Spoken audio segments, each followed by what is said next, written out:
I'm curious, like when you did the World Juniors, because your team's not together obviously all season, so you're out scouting and through that process, I imagine you're watching other teams practice, how other coaches operate. How important was that experience just in your coaching journey and how you developed? It was really important for me because I had those 3 years just working with a World Junior team, and I had the luxury to travel a lot as a coach in both in Sweden, Finland. I was traveling to North America a couple of trips per year, and I'm a pretty curious guy, so I was spending a lot of time watching teams practicing, and was thinking a lot about how I myself would run practices in their situation. So it's that's a good part as a coach to have a job like that once in a while. But after 3 years, it was too boring for me to to not spend the full time together with a team. When you do get an opportunity to interact with other coaches, when you say you're curious, what are you curious about mostly? Is it the X's and O's and maybe how they're running practice, or is it how they're creating a culture or communicating Oh, practice? it's pretty much everything. I think Yeah.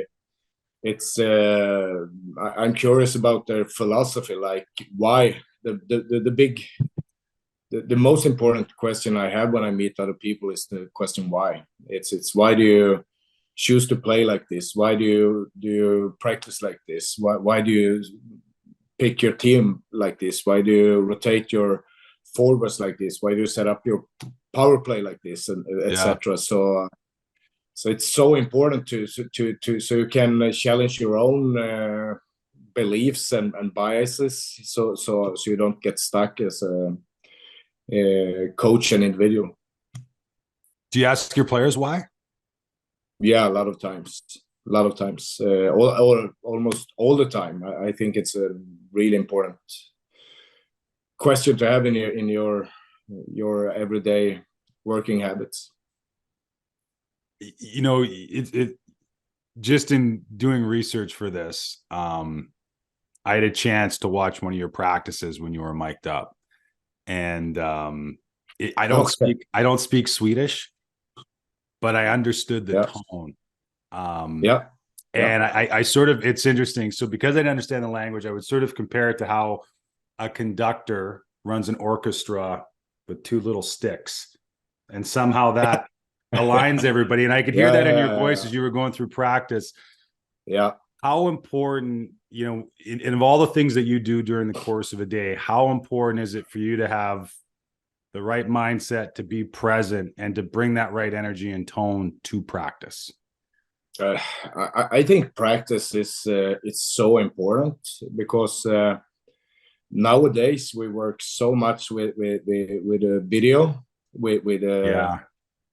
just staring at the computer. What want to make a player a good player, or changing habits just by seeing himself doing the right behavior or not. So I think the old-fashioned way, like it was run before we had the video, we were forced to work on practice to change behavior, and Yeah.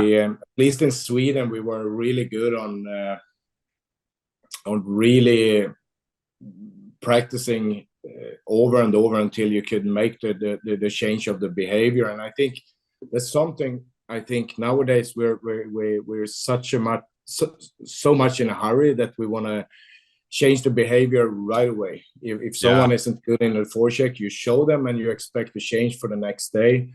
But I think as a coach, you need to be patient and work with his forecheck habits on an everyday basics, and reinforce the right behavior. That's why you see me running around a lot on practices, because I want to be close to the players, and I want to reinforce the right behavior so they can feel that this is the way it will feel for me doing my job in the proper way. So, I mean, we're about just shy of the halfway point of your season. At this stage, what behaviors are really important to have implemented into your team? Because you're not going to have everything fully baked. First of all, I think it's the competition part. You gotta have a standard for the competence level in the team this part of the season. If you don't have the right standard set for the team, so they know what's a good back check, because all the players I've been coaching, they think, yeah, I'm back checking, but it's a huge difference by us slowly coming back, barely moving in the back check, and skating 100% in the back check. And you need to set that standard. You need to help the core guys of setting the standard, what's maximum effort in every situation is. So I think that part has to be set. Then I think the next step for the team is to have all those 100% situations where you 10 out of 10 times you forecheck the situation. 10 out of 10 times you go for the control breakouts. 10 out of 10 times you go for the quick transition. You need to, this part of the season, that part need to be set for the team so that they can start to play with a common mind and knowing what we want. Then hockey is a really quick game, and you will always have a big gray area where it's not so easy. You have a lot of situations where it's not so easy to make the read. That you can sort a situation by going with a quick transition, but you can also sort it down, but slow it down. So you can. This is hard to explain. No, that's all right. We got it. So that you can work with that part, the decision making, like further on in the season. But right now, I take like 100% situations. They have to be set for the team and what we want. What's the identity for the way we want to play? That has to be set this part of the year. So you can't give the players too many options and this part of the year. I think that's a really great point in terms of, not giving players too many options. And I understand that when you first arrived in Frolunda, and I would anticipate this was a group decision, but you identified, and I'm just looking for the translation. There's three key things you wanted to be. It was puck possession. It was always attack. What's the third one? Always pressure. Always pressure. Always put pressure. We never backed away. So that's still my core belief on how you get success in a hockey game. That's my core belief, that you control the puck, you win the puck back as quick as possible, and when you win the puck, you attack before the other team has set their defensive structure. So that's still my core belief on how I run my philosophy. Yeah. But over the years, the tactics underneath the umbrella of the philosophy will always change. The small stuff, the X and O's will always change. But do you think you do your players a service by distilling it down to just those three things? I mean, you talk about, not having too many options. And we talk about as coaches today, we got to play fast. And because I'll hear that, I'll hear coaches say that, and they open up their binder and they got, 100 different plays. And I'm like, how do you play fast? Trying to memorize all that. So do we do ourselves or our players a service by just simplifying it and not having too many objectives? I hope so, because what you don't want is two things with a player. You don't want a player skating around on the rink thinking, and you don't want them full of excuses. So that's two things. That's no thinking, no excuses. And that's how I see my job. That my job is to make them play on their instinct, so they can make quick decisions where they don't understand that they make decisions, but it's reads. They have to make good reads, smart reads on a game. When should I pinch? If I have a good defenseman, I can put him on the offensive blue line, and I know he will pinch down when it's smart to pinch down. When I have defensive support, he will step down, especially end of shifts against the not so good winger. He will always go. Beginning of a shift, the winger gets a good positioning. He has poor defensive support in the middle. He will back off. that's a read on the defenseman. That's not a system for me, because what Got players want to do, they want to do everything to tactics. They want Yeah. me to have the answer on every situations. And when I challenge them, when I say it's your read, then it gets a different story, and I start to, as I see it, kill excuses. The next thing that we work on is it's effort.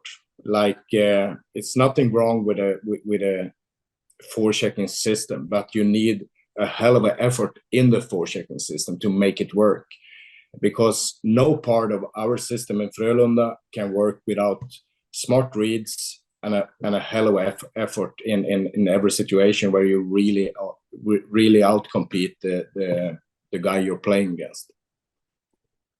So when you go to players and you say it's your read, I would anticipate that some players, especially professional players, like they've probably come up where the coach is almost like playing a video game and saying, Yeah. You know what I mean? And then they get to you and it's like, no, you make the decision. You're the one on the ice. Yeah. For some players, does that take some time to adapt a little bit to get comfortable in that environment or that sort of that structure? It's I shouldn't say that you get comfortable, because that's what I don't want. I don't want them to set down. I want to challenge them every day, and it's.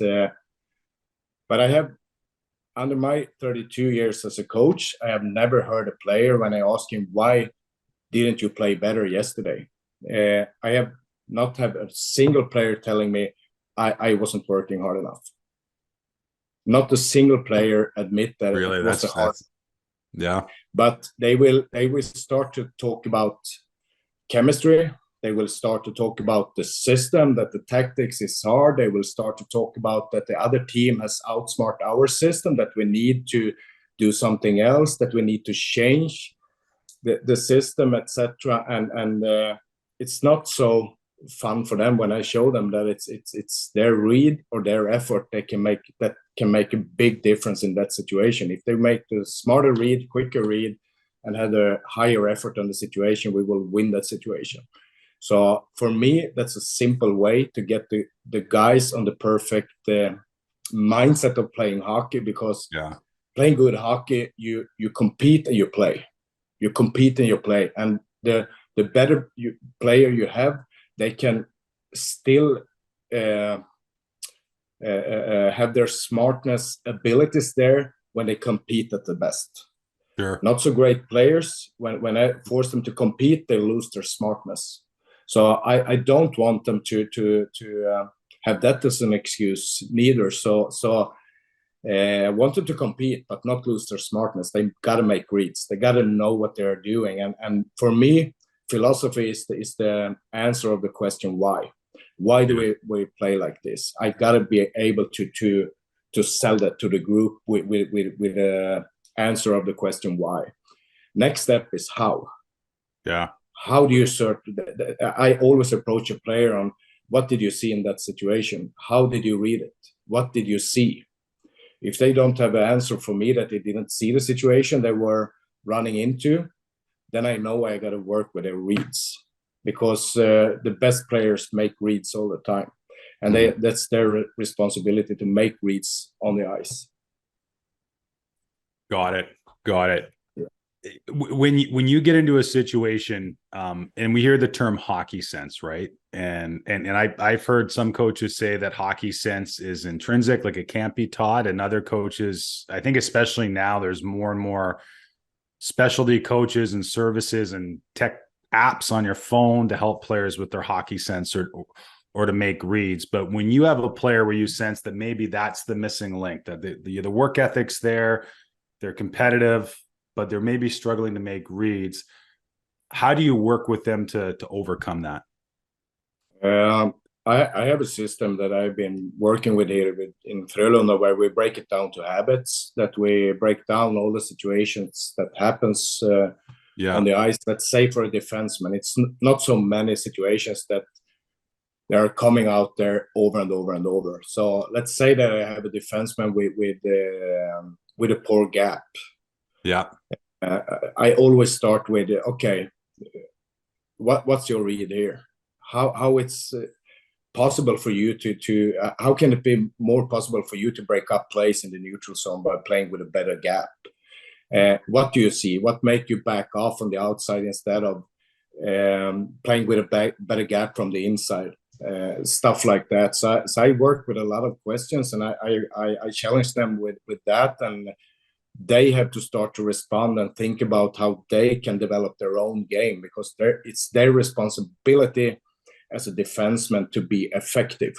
And I want an effective player, and I can challenge them to compare them with the best Ds in the league or the best Ds in the team, and say that let's say that this D is breaking up 75% of his plays in neutral zone. You are breaking up 25. What's the difference? We can watch the video, and we can see some differences. We can step on the ice with my core group of players that are really good in those behaviors. They can teach the younger guys on how they are thinking, what they are reading, and what is the base for their smartness. So I don't think that's a sense. That's habits. And you can develop habits, because habits are behaviors, and behaviors you can coach. So it's nothing strange for me, and it's up to me as a coach to be good and analyze the guys on is it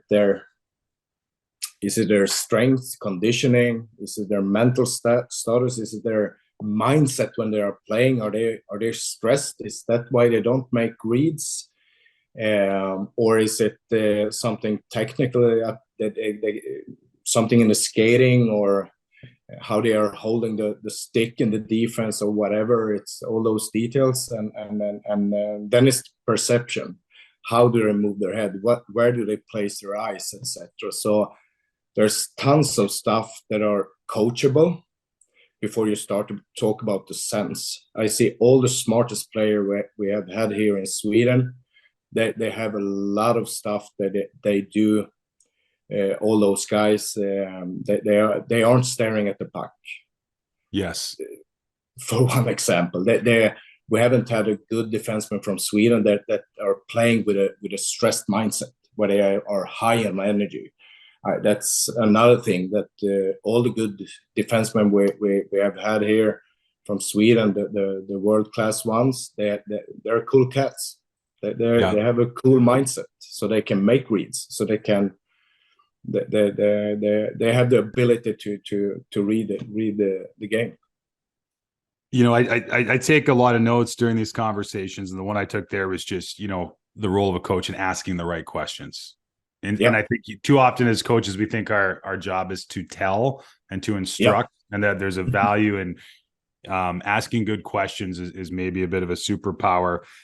You know, you talk about players not having a stress mindset, and I know that you've recently brought in and I'm not sure if it's the title's a performance coach, a sports psychologist, but you've introduced that to your program in Frolunda, and it's really interesting. I mean, I don't want to dump on hockey, but I think sometimes in hockey we're late adopters to new trends. Certainly, you know, did you get Ted Lasso in Sweden? Did you guys watch Ted Lasso? Yeah. Okay. He's my idol. He's the best. Mine too. And, you know, so he brings in the sports psychologist, and it's interesting, you know, we had at our conference last year, we had a gentleman, Ryan Blank, who's a performance coach who works with in the NFL. He works with the Vikings, the Jets, the Texans, but we said his role, I said, you talk to the players. He's like, no, I coach the coaches and the GMs. Exactly. I make sure everybody's aligned. That's my core function within the team, is to make sure everybody's aligned. How important, when you talk about ensuring players don't have a stressed mindset, whether it's you, the sports psycho, how important is as a staff to ensure players when they step on the ice, they're thinking freely? I think this is the biggest challenge for me as a coach. Actually, it's not the X and O's. It's not the on ice practicing. This is the biggest challenge. And I actually have been working with a mental coach for, I think it's 15 or 16 years now. I have No had him kidding. in. So we just brought in Same a coach, new. same person? No, no, we changed the coach now because he couldn't be with us last Yeah. 5 years. So we have brought in a new a lady that works with us now, and she's terrific. But I've had already when I had the World Junior team, we had a guy like in together with the coaches. So he was a coach. He was not just a guy that we send the guys to a different room. He was together with the coaches on the bench and together in the herd, together with the Yeah. boys. I think that's really important. So they can feel trust talking to a guy like So that. they're part of the And staff. he was, in Yeah. the staff. Yeah. As a coach, Yeah. I see it as coaching because I had good experience of working with those coaches, and I have bad experience. The bad experience if you put them on the side, and the players can go there and just complain about life, and someone is just saying, "Oh, I know it's tough. The coach won't play you. Your life sucks, or you have no chemistry with your teammates, or you can't score." And so I think it's the coaching. You need them to coach the players and coach the coaches. So you do it together. So the players they get enough of instructions from all over the place, like it is right now. From my players that are drafted, I get information from the National Hockey League teams and from the scouts and from the development coaches and from the agents and from the parents. And if I have another guy inside the club that give them another message, it's not good. So we need to provide them with one message, like in the club. So we work together with them, what they need to work with in their personality and in the situation they are in their career. Because I have young players, I have older players, and they all have different challenges, and I need to understand them and get some information on my mental coach, but not all. I don't want to know too much about their personal lives. That's the big difference. I want to work with everything that's connected to their performance. That's my job, not their personal life. And I actually also want them to play superb, even when the personal life sucks, when it's not good for them. So it's a challenge, but it's fun, and I think it's necessary. And it's a challenge for me as a coach. I need to develop so I can meet all different players that I meet on my journey. So it's the biggest and best thing I brought into my coaching staff.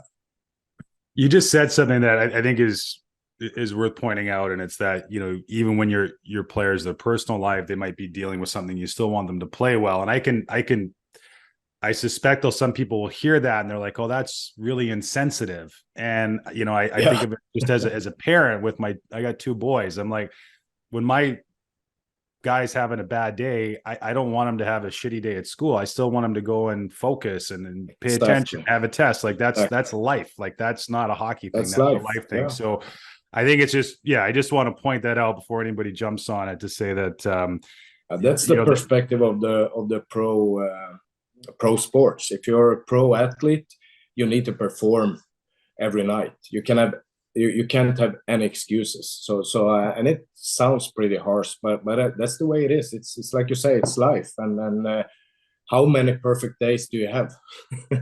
And if you only can play the perfect days, you won't be one of the best. Average. Yeah. You know, I'm a big fan of Nick Saban, who coaches the University of Alabama football team. Okay.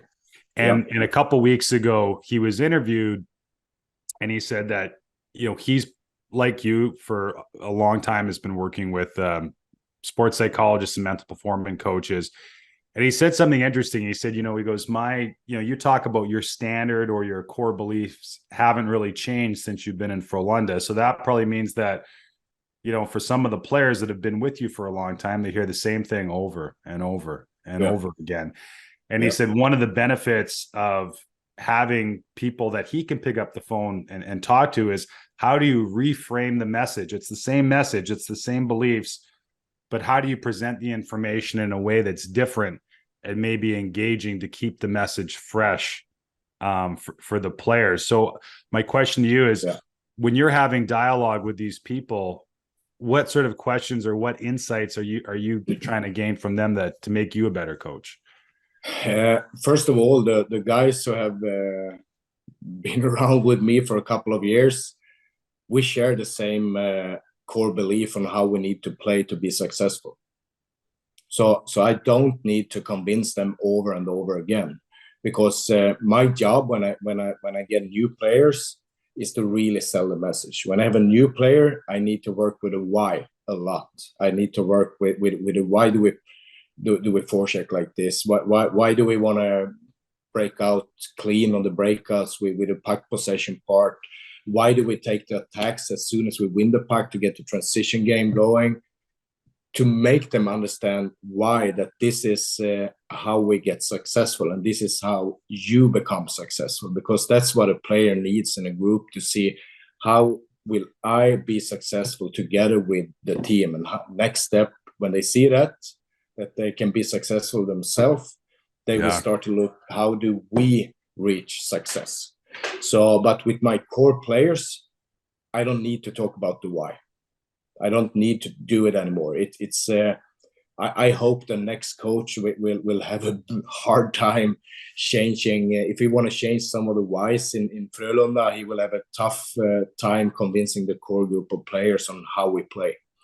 Then on the how and what's, on those questions, you need to work every day. You need to look and work with the players' moving patterns. You need to work with their thinking patterns. You need to work with their habits and challenge them every day to have the high expectation on every player, from good to great. I challenge my players every day that you're good today, but how can you be great next week, next month, next year? How can we make a movement forward? How can we create growth on you as a personnel, on you as a leader, on you as one of the guys in your line, on you in the power play? So, and it's not me. Now I'm talking a lot with you, unfortunately, but together with the players, I'm a good listener. And I want to work with their mind. I want to work with their thoughts, and I want to change their perspective. That's how I want to run my job. Well, there's so many. I've got so many quotes here that I've stolen just from looking at interviews and articles on Frolunda.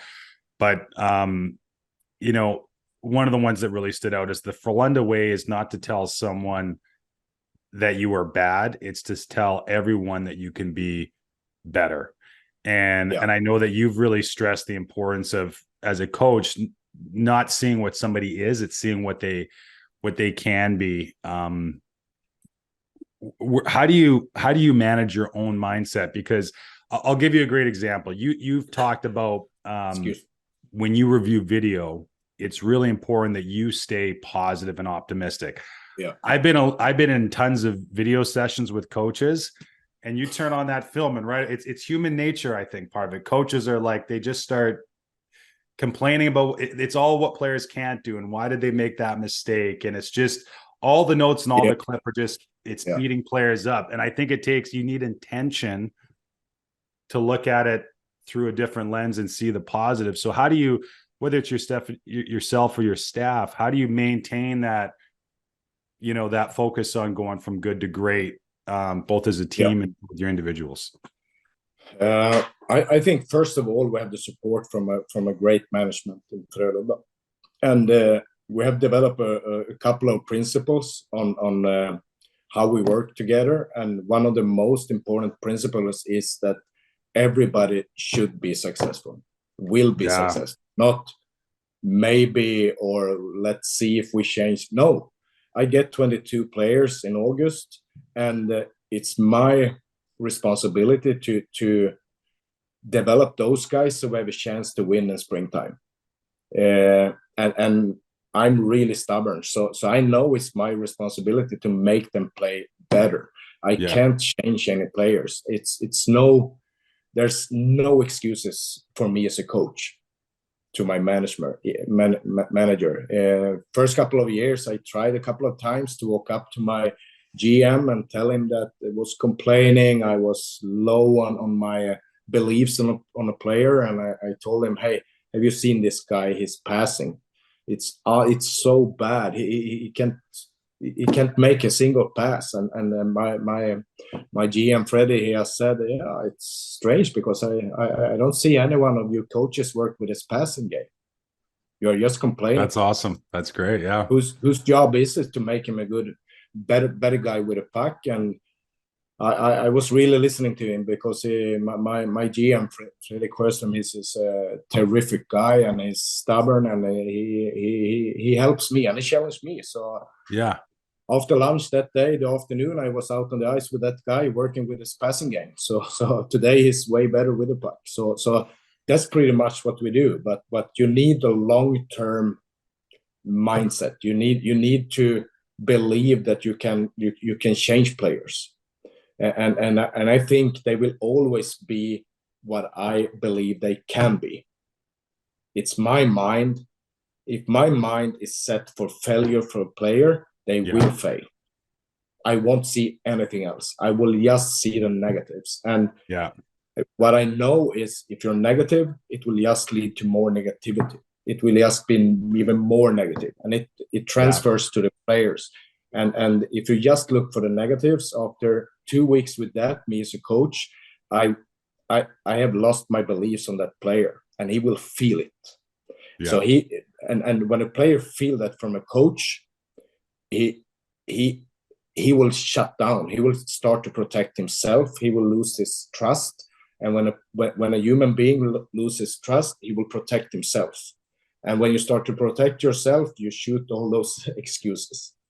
So why don't you pass the puck better? Yeah, it's not so easy because of, etc.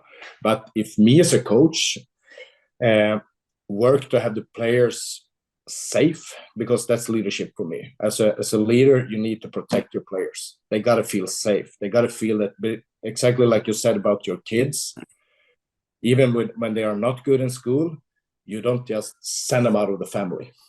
You still welcome them home. You protect them. Sometimes you say, yeah, your fucking teacher, he's a prick. Yeah. Let's fucking show him that you're a good student. So as a parent, you are backing up your kids, but you're still challenging them.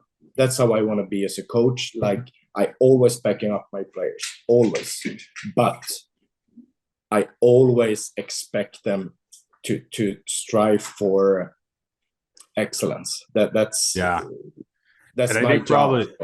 And I think when you say backing up doesn't mean you can't hold them accountable at the same time. No. Yeah, you can still. Yeah, it's the other way around. So backing up is I keep them in the team.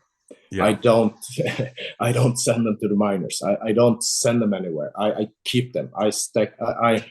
I'm really stubborn with them, and but it's a tough job as a coach to work with your own mindset. So you work with your own perspective. So almost every day going to work, I have to walk through the players on what I like with them, where I want them to, what I want them to develop to be, to see it. Because if I don't see it, I won't feel that they can be good, and they will feel my doubt, because they have to feel that I really, really, really like them, that I really believe in them, that I really trust them. Because when that trust is earned, I will have a guy being unselfish, good teammate, and I will get a player that is really self-critic.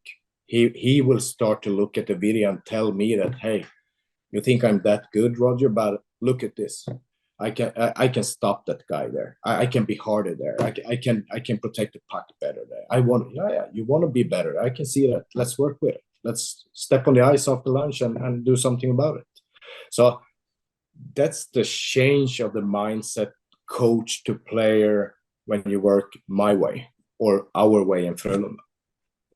You know what's so fascinating about this is, you know, the NHL is notorious for being a non-development league, meaning you don't develop in the NHL. You go there and you perform, and if you don't perform, you're gone. However, just looking at, you know, at professional sports in North America, it would appear that the most successful organizations have adopted a mindset similar to yours, in that our job is to keep developing players. It's to have a growth mindset. How much does that change the role as a coach when your mindset is, hey, like, we're not throwing anybody overboard, like we're gonna solve this together because that's our only choice. Like, we don't have the choice, you know, we're not even going into the office with the option of saying, hey, we'll just cross somebody's name out and insert somebody else. You know, we have to, as a staff, collectively, we got to develop players. So to your point with, you know, the player that needed to work on their passing, like, you know, we don't ditch him. We got to make him a better passer, and we're in this together. I think first of all, you kill the excuses for the coach. Yeah, I like that. Kill excuses. Yeah, it's not just the players that are hiding behind excuses. So you want coaches take responsibility for the team, and that's how I look at my job. That everything that happens on Frölunda's men's team, it's my responsibility. But we are 17 leaders in the team, like coaches, staff members, and everybody's working. But everything is my responsibility to set the right environment for success, and the result is always on my shoulders. So that's how I think you need to see it as a coach, because if you have any excuses that I didn't get the players right, or I didn't get the personnel right, or I can't practice the right times, or whatever, it doesn't matter, because you have 3 games in week in Sweden. You need to win games, because otherwise, and it's no excuse works. If you want to be successful over time, you got to choose. You have success or excuses. So I think it's so important as a coach to take the responsibility, and that's one of the key values we have in Frölunda is responsibility. What's the management's responsibility? What's the coaching staff, head coach, assistant coach responsibility? What's the core players, the captain's responsibility, and what's the new players' responsibility? So when you sort that out and you start to really work with the responsibility, great things happen. Instead of, if you're in a different organization where you don't have growth mindset, you just start to point the fingers on everybody, that the coach, you can hear the coaches saying, with the team we have, we should be lucky that, and I hate that. Or you have management talking about money, that we didn't get the money we needed to, etc. And you have players that they don't get enough ice time. I have never had a player in 30 years that have enough ice time, not a single one. It never happens. Shocking, yeah. No one is playing enough. Yeah. That's unreal. You know, you talk about your 17 staff, and you know, this so true story. So I take all these, when I'm putting this together, I take all these quotes and from all these articles, and I put them on a sheet of paper. And this morning I had to go back in and I had to attach the names, because like everybody in Frolunda, from the youth coaches right up to the head coach of the pro team to the GM, you all speak the same. Like, I imagine in the Frölunda office, there's water coolers with green liquid, and every day everybody comes in and drinks the green liquid and just says like everybody is so aligned, which makes sense. But I mean, shit, we see it in North America. Like, it's hard. It's really hard in professional sports when you're paid to win games to keep everybody on the same page. And you guys have clearly, I'm sure it goes like this because we're human beings. But how do you work at keeping everybody aligned and, you know, with the same vision and values? We work with the values like on a regular basis. Our management and the CEO, put together like meetings where we meet like office personnel, the junior Yeah. coach, youth So coach. it's everybody. It's everybody. Yeah, equipment manager. We meet in small groups. We talk about the values on what is hard work for you guys. What is taking responsibility? What is making others better? Like this is some of the core values we have in Frölunda, and we talk about it. So we get on the common mind on the different roles we have in the club, on how we can take the responsibility and work for the best of the club. So it has been, it's the 11th year we're working with this together, and we are changing people. But I think one key that we have had is that we have the same chairman, we have the same CEO, the same general manager, the same head coach, and we have had the same captain too. Now it's the first year with a new captain in the team. So that's a big why I think the club is so united. I want to touch on your captain, or sorry, your former captain. Former captain, yeah. Former captain. So this week over here we had the Hockey Hall of Fame induction ceremony. Yep. And Henrik Lundqvist was inducted, and so his brother Joel Lundqvist, and I knew that Henrik had a brother, and I've seen him play in the World Championships, and knew he was a good player. But I don't know if I really understood what a pillar he's been. I think not only with your hockey club, but in the community of Gothenburg as a leader. Yeah. Can you maybe just speak to him as who he was for your program, but also just how important having that leadership in the room is if you want to have the type of success that you've enjoyed? Yeah, he's a tremendous person. I could talk just doing one podcast just about him, because he's a terrific personality. He's a fun guy. He's lighting up the room. He's an easy guy to be around, and as a pro athlete, he's the best I ever coached. He's understanding that everything counts. He has been a terrific role model for the younger guys, of course, but he has been the true leader of the team. And we've been working like back to back in 10 years. And from the beginning, I told him that my job is to support you, because in a winning team, I think the captain take the responsibility 100%. It's a winning team is not coach driven. The coach is protecting the team. It's there taking the guys back and make sure that the team is really pushing forward. But it's the captain that make it for real, and make the players play for other players, that they play for themselves. They are not playing for the coach. In a losing team, you have a coach that force guys to do things, and I think that's the big difference. If you have a leader like you, and you get everybody to want to block that shot, everybody wants to make that forecheck, everybody wants to win that game for his teammate. It's not that you must do it, that you have to do it. If you have a not so good captain and the relationship together with the coaching staff, it's so easy to slip over to the you have to, and you lose the joy, and you lose the feelings of importance to do it with a deeper purpose. I think a guy with him, it's the guys that played for him, they wanted to win. So the deeper purpose of why do we want to win is the relationships of that guys like him is bringing in, because he doesn't let anyone be outside the herd. He doesn't let anyone step into the dressing room not being 100% committed of the team. He doesn't let anyone feel to be on the outside, and he doesn't let anyone slip away easily if they are not competing for the teammates. So and that creates deeper relationships between the players and the coaches, and you get a deeper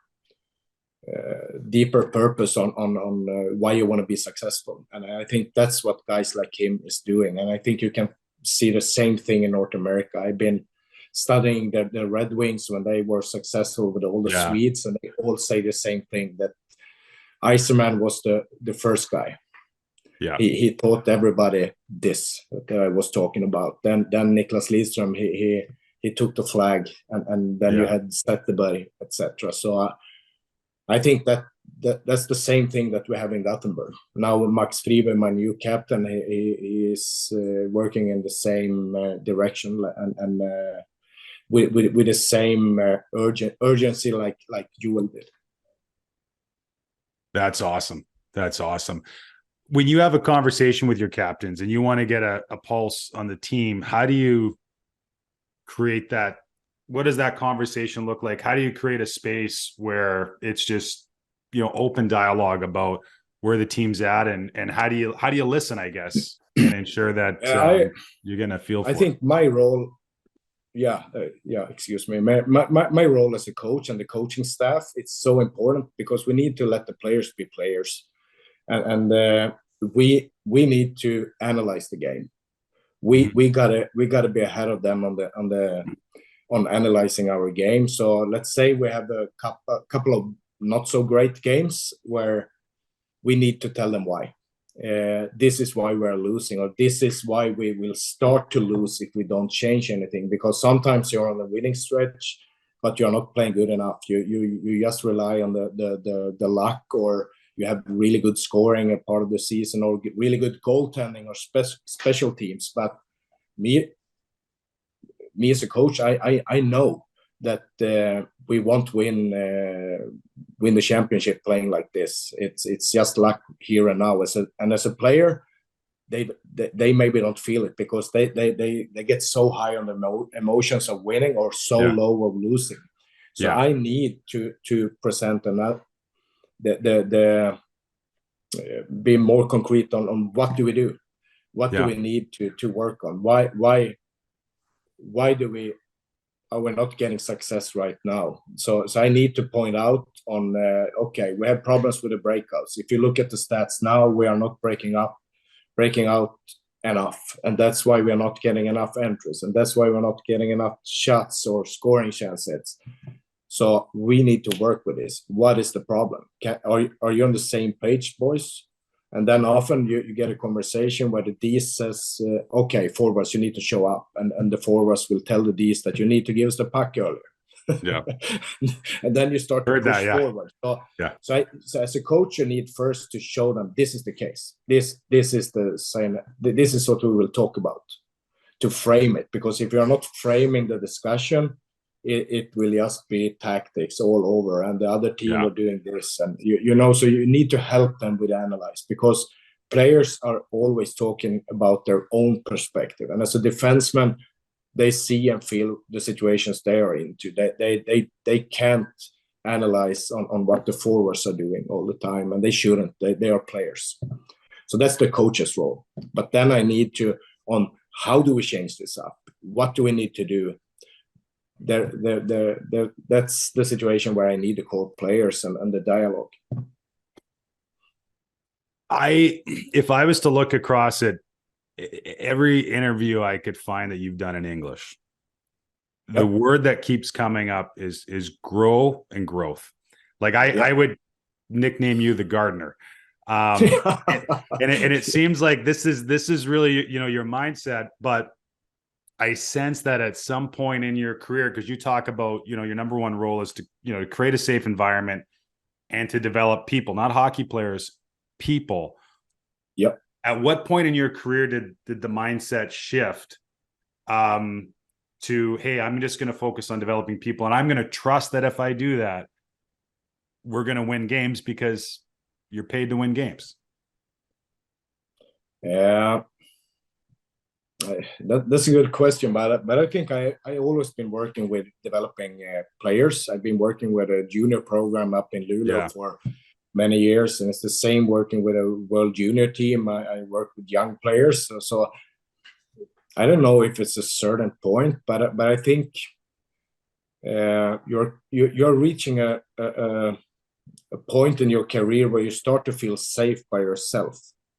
Yeah. where you have when you have confidence as a coach, where you really feel that this is the way, this is my way. It's not every coach way, but this is my way. This is how I want to run things. This is what I believe in, and no one will change that from me.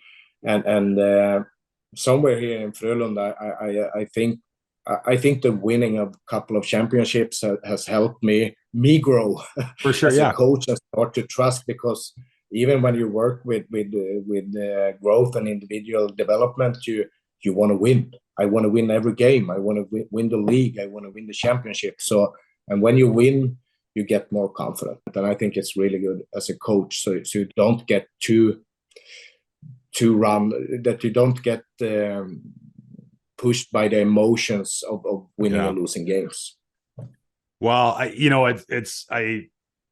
couldn't agree with you more. And I think that, listen, I mean, not every coach has the benefit of, kind of the tenure that you've had in Frolunda, but I don't know how much, for example, this is just top of mind. So at the coaches site, is the most important thing we do outside of trying to provide good information to coaches is we have an internal NFL pool. And it's a lot of chatter around that. But so we watched, American football, and especially recently, it's the halfway point of the season. A lot of coordinators are getting fired, or coaches are on the hot seat. So recently, Monday Night Football, Buffalo Bills, they don't have a good performance. They fire their offensive coordinator. And I see that. And I mean, you alluded to it. Like, I'm like, how could a coach, how could a human being make the best decisions if they know that the next wrong move, they're gone? Yeah, exactly. Like who's going to function well in that environment? Yet we see, I mean, that just seems to be the culture that we've created in sports. Is, we all preach and say it's about people, and it's about, but then that's not what our actions would indicate. When you talk about just your own safety as a coach, how important is that alignment and that safety? And I guess the reason I'm asking this is I think that's I don't know what it's like in Sweden, but certainly in North America, that mindset is drifting down into youth sports or to youth hockey, where youth coaches feel that same pressure. I'm like, man, you can't feel that way. How important is it for just everybody to create an environment where the coach is like, hey, we got to give them some space to make what they think are the best decisions. And we got to accept that it's not going to be perfect all the time. Yeah, it's of course, as a coach, you want that environment that I had here in Frölunda and has here in Frölunda with my management backing me up. But I also think it's a challenge and a development as a coach and as a leader, that beginning of my career, when I was had my first head coach job in the pro team here, pro league here in Sweden, I thought that if I got fired, I'm done. My family is done. I can't pay my bills. I will be I'm out of hockey. And when I felt that, I wasn't doing a good job as a coach. I'm almost ashamed looking on how I was working that part of my coaching career.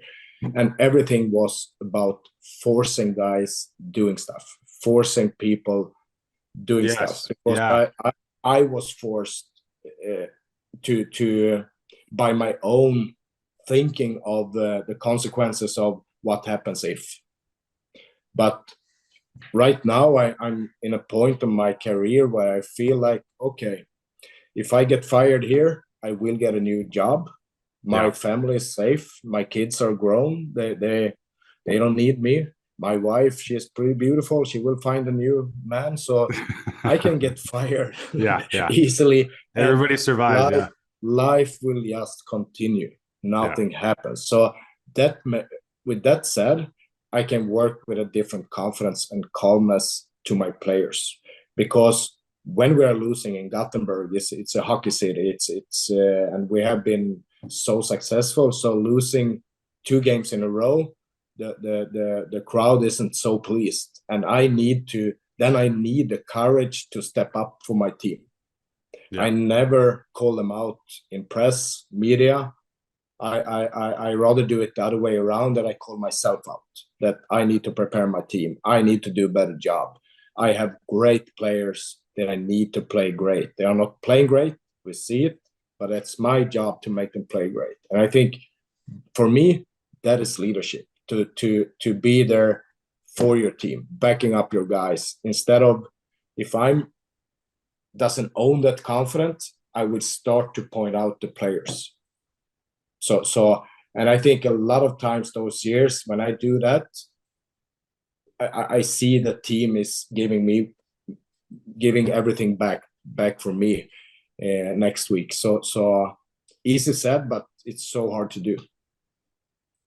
Well, this is a good place to close our conversation. So I do a number of presentations throughout the year, and I've got for every presentation you kind of pull different slides, but one of the slides that is in almost every one of those presentations, and I don't know where this came from you, but I found it on the internet. It's a presentation that you did, and it's just a picture of you, and it's a slide, and the quote that you have on the slide says, "The more you focus on the results, the more certain is that they fail." Yeah. And I think I probably put that in there. It's more of a reminder for me. And we've got a team here at the coaches site that's growing, and some days are really good and some days are really stressful. And I reflect back on that a lot. What is, so if you're not focusing on the results, when you drive into the office this morning, where's your mind? What are you focusing on a day-to-day basis if it's not the results? Yeah, I see this everywhere in the world. It's not just the world of sports. I see it in the business, in big companies. So it's the same thing there in big companies, that you saw Steve Jobs. He just wanted to create a computer in the hand for mankind. He had a vision. Yeah. He was earning a lot of money. He didn't focus on the result and the money. That wasn't his purpose. It's when you start to find your mission, connect that with a vision, with a club. If you find your vision and being connected with your mission, so you get the deeper purpose on why you coach. Yeah. Why do I coach? I want to help others. I want to be the best coach for my players. I want them to grow. I want to win, not for myself. I want to win for them. I'm getting more and more sensitive for every year. And last time we were winning 2019, I saw my oldest defenseman, David Prince. He had never won anything in his life. He was 39 years old. No way, that's awesome. Gold medal game. He sat in the dressing room with his two kids in his lap, and they looked at their father. Man, that was a sensation, and I get goosebumps just talking about it. That's awesome. That's so good. That's my why. I want that. I want to create that moment again for my players so bad, because I see that deeper purpose. Because a lot of guys, when they win it the first time, they change their core belief about themselves. They start to see themselves as a winner. So that's how I get away from the short-term result, that I have a bigger mission here. That's awesome, man. That's a great place to close. Thank you so much for taking time with us. And we've been big admirers from afar. And I think this is some great insights for coaches everywhere. I hope anyone at least understand my English. It's not so easy. Good. It was great, man. It was great.